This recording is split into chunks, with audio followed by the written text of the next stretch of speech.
Primeiro eu gostaria de agradecer a você por permitir o Jovem Restaurado entrar na sua casa através desse vídeo.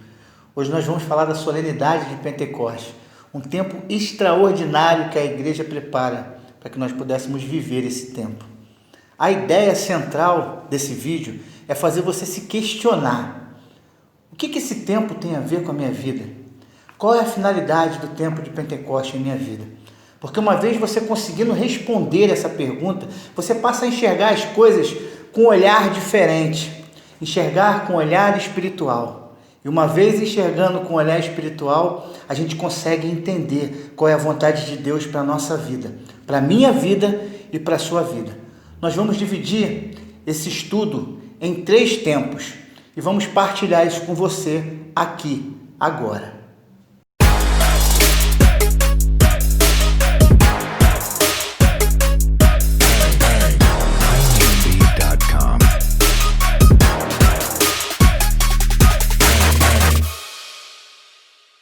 Primeiro tempo. Por que era comemorado Pentecostes? Era para os judeus a festa de grande alegria, a festa da colheita, em ação de graça pela colheita do trigo. Vinha gente de toda parte, de toda a região. Ali se encontravam para oferecer as primícias da colheita, ou seja, a primeira colheita no templo. Era comemorado também como a festa da 7ª semana, porque acontecia 7 semanas após a Páscoa de Cristo. No 50º dia, por isso o nome Pentecostes, 50º dia.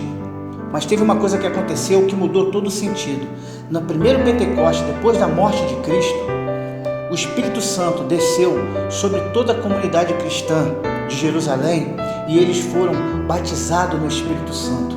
Eles começaram a falar em outras línguas. E daí para frente mudou todo o sentido, porque aquilo que era alegria por condição da colheita do trigo passou a ser alegria por condição de vidas que foram arrebatadas, vidas que foram alcançadas pelo derramamento do Espírito Santo. Daí para frente, o sentido de Pentecostes passou a ser outro sentido. Segundo tempo, o sentido de Pentecostes. Mas para a gente entender o sentido de Pentecostes, nós precisamos mergulhar na palavra de Deus. Então recebe comigo agora a palavra de Deus lá em Atos 2, de 1 a 6, que diz assim: Chegando o dia de Pentecostes, estavam todos reunidos no mesmo lugar. De repente veio do céu um ruído como se soprasse um vento impetuoso e encheu toda a casa onde eles estavam sentados. Apareceu-lhe então uma espécie de línguas de fogo que se repartiam e pousavam sobre cada um deles. Ficaram todos cheios do Espírito Santo e começaram a falar em outras línguas, conforme o Espírito Santo lhes concedia que falasse. Achavam-se então em Jerusalém judeus piedosos de todas as nações que há debaixo do céu. Ouvindo aquele ruído, reuniu-se muita gente e maravilhavam-se de cada um ouvia falar na sua própria língua. Palavra do Senhor, graças a Deus. Essa palavra bíblica muda todo um curso através da morte e da ressurreição de Jesus. Essa palavra começa a dar o sentido verdadeiro do lançamento da igreja. Ali crescia a igreja, através dos apóstolos, de nossa mãe Maria e de todos aqueles que estavam naquele lugar, que foram alcançados pelo Espírito Santo. É importante a gente entender que hoje, da mesma forma, o Senhor derrama o seu Espírito Santo sem medida sobre a igreja, que somos nós, para continuar nessa missão de evangelizar, de anunciar a boa nova e de viver segundo a vontade do Espírito Santo de Deus. Tempo 3. O que a Santa Igreja diz a respeito de Pentecostes? Para a gente entender o que a Santa Igreja diz, a gente precisa passar pelo Catecismo da Igreja Católica. No parágrafo 731 e 732 diz o seguinte, preste atenção junto comigo: o Espírito e a Igreja nos últimos tempos.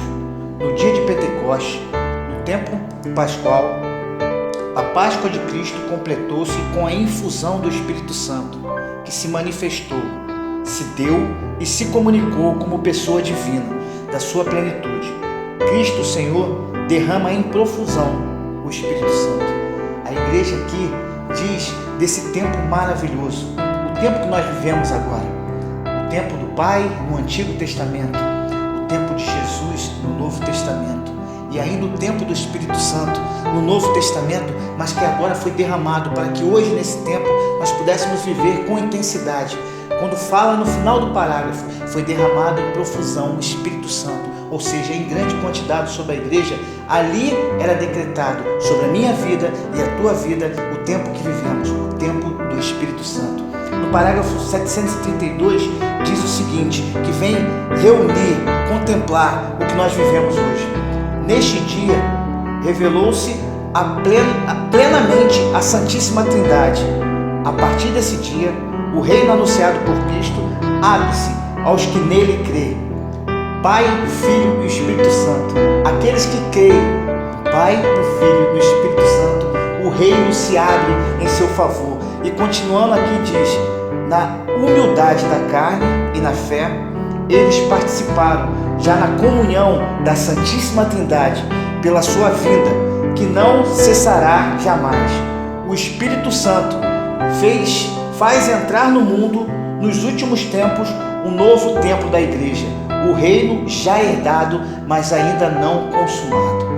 A graça que Deus nos concede no tempo de hoje, uma herança que é nossa, mas que ainda não se consumiu. E para ganhar essa herança, para receber essa herança que é o reino do céu, precisamos ter comunhão com o Espírito Santo. Eu queria só concluir esse vídeo lendo o finalzinho desse parágrafo, que diz assim: nós vimos a verdadeira luz, recebemos o Espírito Celeste, encontramos a verdadeira fé, adoramos a Trindade indivisível, porque foi ela que nos salvou. Então que você possa entender e tomar uma decisão para assumir o Espírito de Deus que é derramado sem medidas sobre nossa vida. Que Deus abençoe a sua vida poderosamente.